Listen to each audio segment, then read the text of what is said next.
Hi, it's Marcus Giuliano from Aroma Time Bistro, aka Chef H's Beer Reviews with Friends. I'm here today with Kevin Burns from the Foaming Head, and we're here reviewing one of my favorite breweries in New York State.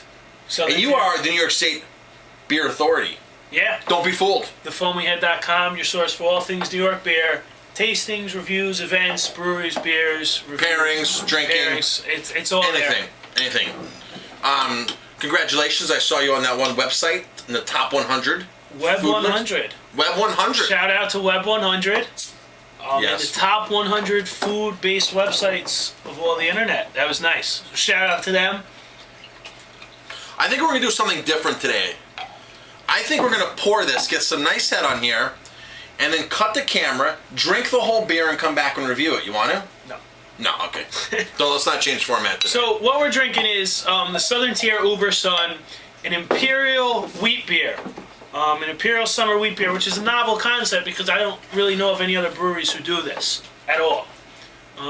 Southern Tier has their regular 12-ounce bottle lines, the double IPA, which you love. Love it. Fresh review right up on TheFoamingHead.com. And in fact, I don't even have it here at the restaurant yet. I don't even think it's released yet officially. I think it is, but it has been officially Has it officially been released? Yeah. I mean, in Tap New York it was released. Yeah, so they have their 12-ounce bottle line, and then they do this 22-ounce bottle line, Imperial beers. Most Imperial beers are your stouts, your IPAs, but they do Imperial everything. We have an Imperial Southern. They have a new Imperial Red Ale coming out. They have an Imperial Pale Ale. So they do Imperial everything. And they're really interesting, wild beers. This smells outrageous. I mean, how do they do this stuff? Now this is hopped up wheat. This is, and I don't mean hopped up the flavor. I mean this is ramped up, juiced up wheat. It's big time wheat. I mean, just smelling this beer, I'm going to give this like a 92. But just the smell alone. You know, almost tastes like, if you're out there wondering what Imperial wheat tastes like, and this is the only one I've ever had, it tastes like a Belgian Tripel. It has that smooth, little bit of sweetness, but a smooth yet easy drinking, thick backbone. It has a lot of structure. It's very, very structured. This is a really thick beer. Yeah, I get that. There's some density to this. But the Gemini is so dense. Yeah, but that has, you can taste, this is Belgian Tripel to me. I wonder what the Imperial wheat is classified as. I would assume it's just a double wheat. I don't know if the Brewers Association has recognized the style. It's 8% ABV. It's got a hop finish. It's like almost like a little hoppy. I don't know where the hops come from. I mean, when you drink a wheat beer, I'm getting a dry hoppy finish, just a little bit. You know, light dryness with some hops. That's a little interesting, but I love the body. And is that what Imperial wheats are supposed to taste like? Is it that Belgian Tripel, thick, dense body that you talked about?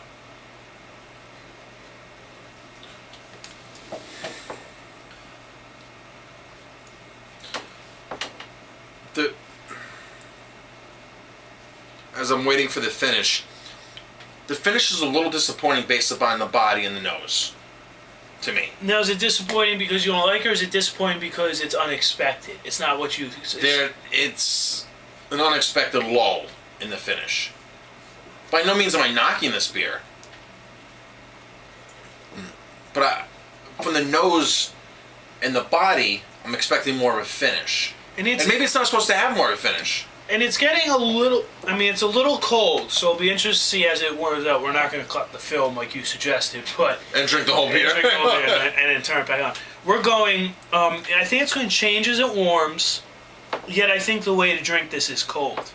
Now, we're not drinking this out of a wheat beer glass either. We're usually pretty good about that. This is my all-purpose beer glass, right here. Now, this is a small one, because I usually drink the big ones, the big wine glasses. I drink everything out of those glasses. Water, I usually kombucha. do too.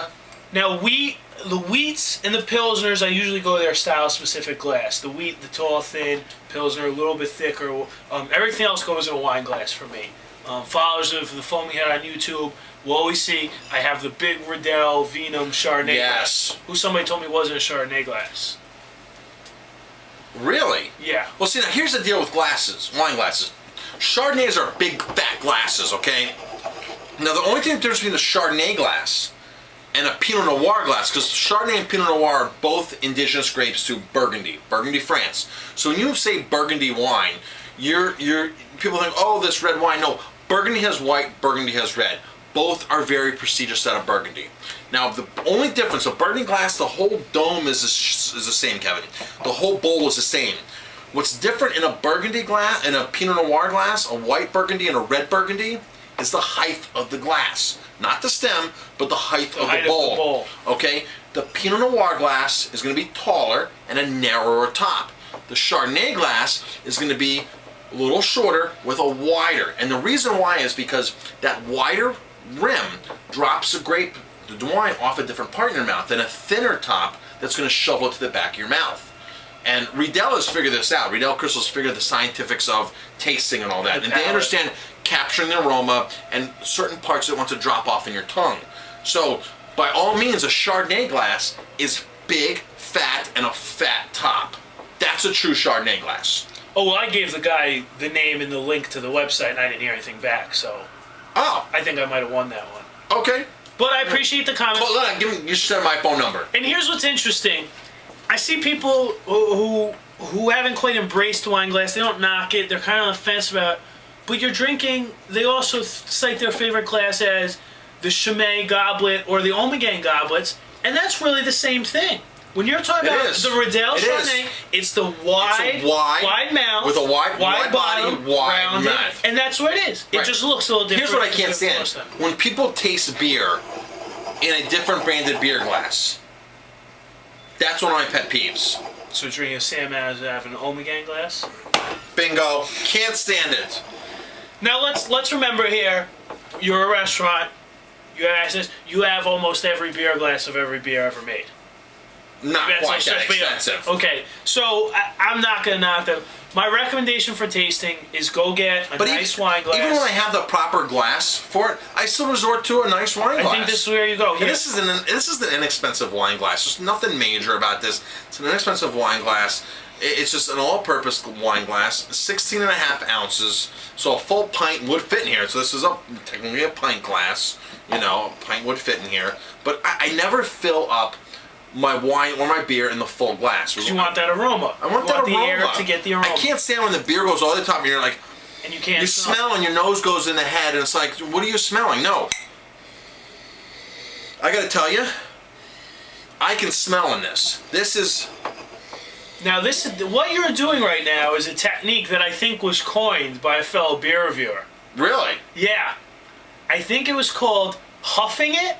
Huffing it. And it was the foaming head. So huff it like the foaming head. Really? Now I like to do it. I like to get in there and get that aroma. I love that.